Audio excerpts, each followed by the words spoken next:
Hello students, पिछले video में आपको अधिशोषण समतापी तथा फ्राइडलिक समतापी वक्र के बारे में एक्सप्लेन किया गया था।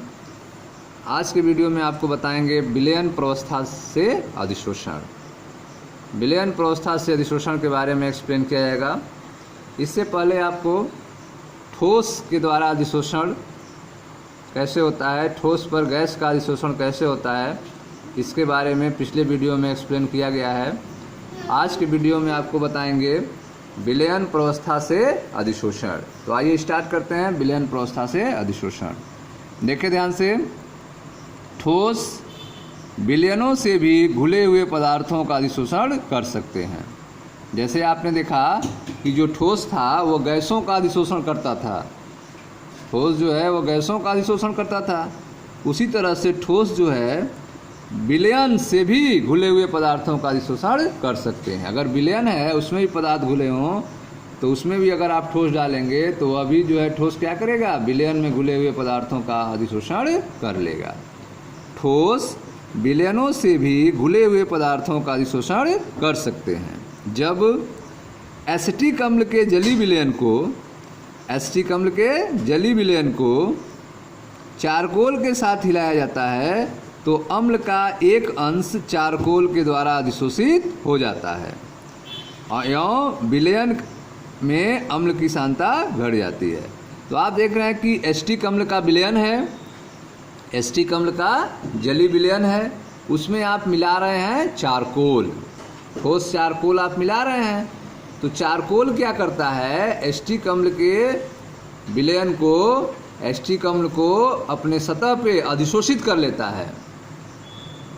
ठीक है, विलयन से एसिटिक अम्ल को क्या करता है, अधिशोषित कर लेता है, जिससे एसिटिक अम्ल की सांद्रता क्या होती है, घट जाती है। तो इसमें आपने देखा कि किस तरह से चारकोल जो है वह विलयन से एसिटिक अम्ल का अधिशोषण करता है, जिससे सांद्रता घट जाती है। तो ठोस जो है वह विलयन से भी घुले हुए पदार्थों का अधिशोषण कर सकते हैं। जब एसिटिक अम्ल के जलीय विलयन को चारकोल के साथ हिलाया जाता है तो अम्ल का एक अंश चारकोल द्वारा अधिशोषित हो जाता है एवं विलयन में अम्ल की सांद्रता घट जाती है। इसी प्रकार से लिटमस का विलयन चारकोल के साथ हिलाने पर रंगहीन हो जाता है। तो आप देख रहे हैं लिटमस का विलयन का कलर होगा, लेकिन जब उसमें चारकोल मिलाकर हिलाएंगे तो लिटमस का कलर क्या हो जाएगा, रंगहीन हो जाएगा। अर्थात विलयन प्रावस्था में क्या हुआ, ठोस पर अधिशोषण हो गया। आगे देखें, जब मैग्नीशियम हाइड्रोक्साइड को मैग्नेसान अभिकर्मक की उपस्थिति में अवक्षेपित किया जाता है तो यह नीला रंग ग्रहण कर लेता है। जब मैग्नीशियम हाइड्रोक्साइड को मैग्नेसान अभिकर्मक की उपस्थिति में अवक्षेपित किया जाता है तो यह कौन सा रंग ग्रहण करता है, नीला रंग ग्रहण करता है, ग्रहण कर लेता है।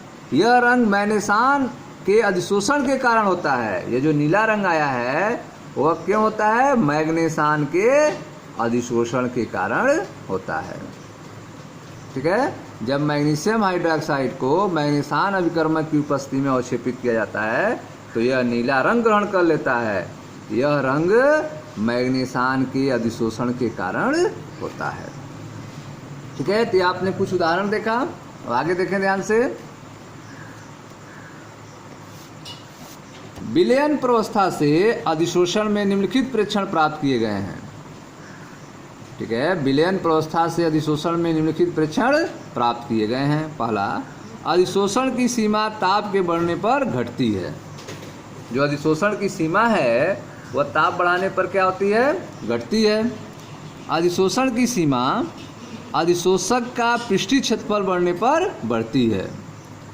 अधिशोषण की सीमा अधिशोषक का पृष्ठीय क्षेत्रफल बढ़ने पर बढ़ती है। अधिशोषण की सीमा विलयन में विलेय की सांद्रता पर निर्भर करती है। अधिशोषण की जो सीमा है वह विलयन में विलेय की सांद्रता पर निर्भर करती है। अधिशोषण की सीमा अधिशोषण एवं अधिशोष्य की प्रकृति पर निर्भर करती है। अधिशोषण की सीमा अधिशोषण एवं अधिशोष्य की प्रकृति पर निर्भर करती है। ठीक है स्टूडेंट्स, तो जिस तरह से आपने पीछे देखा था ठोस का गैसों, ठोस की सतह पर गैसों का अधिशोषण में क्या क्या आपके प्रेक्षण प्राप्त हुए थे, ठीक उसी तरह से विलयन प्रावस्था में, ठीक है, ठोस का विलयन प्रावस्था में अधिशोषण में क्या क्या प्रेक्षण प्राप्त हुए, इसके बारे में आप देख रहे हैं कि पहला मिला कि अधिशोषण की सीमा जो है ताप बढ़ने पर घटती है। अगर ताप आप बढ़ा देंगे तो अधिशोषण की सीमा क्या हो जाएगी, घट जाएगी। अधिशोषण की सीमा जो है अधिशोषक का पृष्ठीय क्षेत्रफल बढ़ने पर बढ़ता है। अगर अधिशोषक का पृष्ठीय क्षेत्रफल बढ़ जाएगा तो अधिशोषण की सीमा बढ़ जाएगी। ठीक है, अधिशोषण की सीमा विलयन में विलेय की सांद्रता पर निर्भर करती है।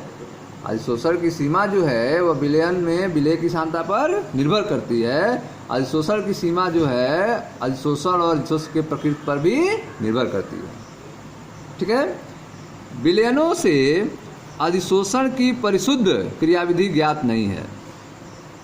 ठीक है, जैसे पीछे आपने ठोस पर गैसों का अधिशोषण पढ़ा था, उसमें क्रियाविधि पढ़ा था। ठीक है, बल के आधार पर, ऊर्जा के आधार पर क्रियाविधि को आप समझे थे, लेकिन विलयनों से अधिशोषण की परिशुद्ध क्रियाविधि ज्ञात नहीं है। इसमें कैसे होता है यह ज्ञात नहीं है। विलयनों से अधिशोषण की परिशुद्ध क्रियाविधि ज्ञात नहीं है। ठीक है, अब आते हैं समीकरण पे। फ्राइंडलिक समीकरण विलयनों से अधिशोषण के व्यवहार का इस अंतर के साथ सन्निकट वर्णन करती है कि दाब के स्थान पर विलयन की सांद्रता पर विचार किया जाए। तो फ्राइंडलिक समीकरण जो है इस आधार पर यह लागू होता है इसके लिए कि दाब के जगह पे सांद्रता को शामिल किया जाए। दाब के जगह पे किस पर उसको शामिल किया जाए, सांद्रता को शामिल किया जाए। इस बेस पर जो है यह वर्क करती है। ठीक है, तो इसका समीकरण क्या होगा, ध्यान दें। पी के जगह किसका यूज करेंगे, सी का यूज करेंगे, अर्थात x/m बराबर के सी पावर 1/n। x/m बराबर के पी पावर 1/n था, लेकिन यहाँ पर दाब के जगह क्या लेना है, सांद्रता लेना है। तो x/m बराबर के सी पावर 1/n। यहाँ सी क्या है, साम्य सांद्रता है। सी क्या है, साम्य सांद्रता है, अर्थात अधिशोषण पूर्ण होने पर सांद्रता है। सी है साम्य सांद्रता, अर्थात अधिशोषण पूर्ण होने पर सांद्रता है। ठीक है, तो विलयन प्रावस्था में अधिशोषण पर फ्राइंडलिक समीकरण क्या होता है, तो दाब की जगह पे सांद्रता यूज किया जाता है। तो x/m बराबर के सी पावर 1/n, जहाँ सी साम सांद्रता है, अर्थात अधिशोषण पूर्ण होने पर सांद्रता है। ठीक है स्टूडेंट्स, अब आगे देखते हैं। उपरोक्त समीकरण का लघुगणक लेने पर, यह जो समीकरण है इसका हम लघुगणक लें तो क्या होगा, x/m बराबर के सी पावर 1/n। तो लाग x/m बराबर लाग के प्लस लाग 1/n सी। लाग x/m बराबर लाग के प्लस 1/n लाग सी। ठीक है, अब जो है ग्राफ अगर खींचा जाए, लाग x/m को लाग सी के विपरीत आलेखित करने पर, लाग x/m और लाग सी, लाग x/m को y अक्ष पे, लाग सी को x अक्ष पे रख के अगर ग्राफ खींचें तो एक सीधी रेखा प्राप्त होती है। ग्राफ कैसी प्राप्त होती है, एक सीधी रेखा प्राप्त होती है, जो कि फ्राइंडलिक समतापी के सत्यापन को दर्शाती है। सीधी रेखा प्राप्त होना फ्राइंडलिक समतापी को सत्यापन को दर्शाता है, फ्राइंडलिक समतापी के सत्यापन को दर्शाता है।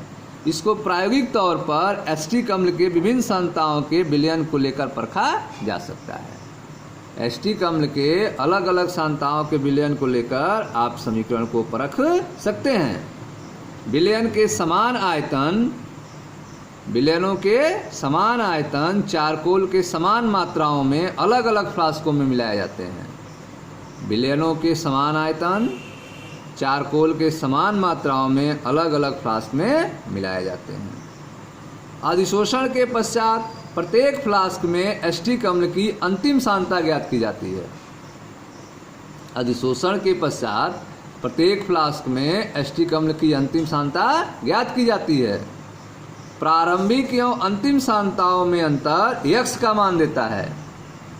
प्रारंभिक और अंतिम सांद्रताओं में अंतर किसका मान देता है, x का मान देता है। उपरोक्त समीकरण का उपयोग करते हुए फ्राइंडलिक समतापी की सत्यता स्थापित की जा सकती है। तो आप देख रहे हैं कि विलयनों की समीकरण जो आया है, लाग x/m लाग के प्लस 1/n log c, इसको आप प्रूव कर सकते हैं। इसके लिए जो है आप विलयनों के समान आयतन चारकोल के समान मात्राओं में अलग अलग फ्लास्क में मिलाए जाते हैं। अधिशोषण के पश्चात प्रत्येक फ्लास्क में एसिटिक अम्ल की अंतिम सांद्रता ज्ञात की जाती है। प्रारंभिक और अंतिम सांद्रताओं में अंतर x का मान देता है।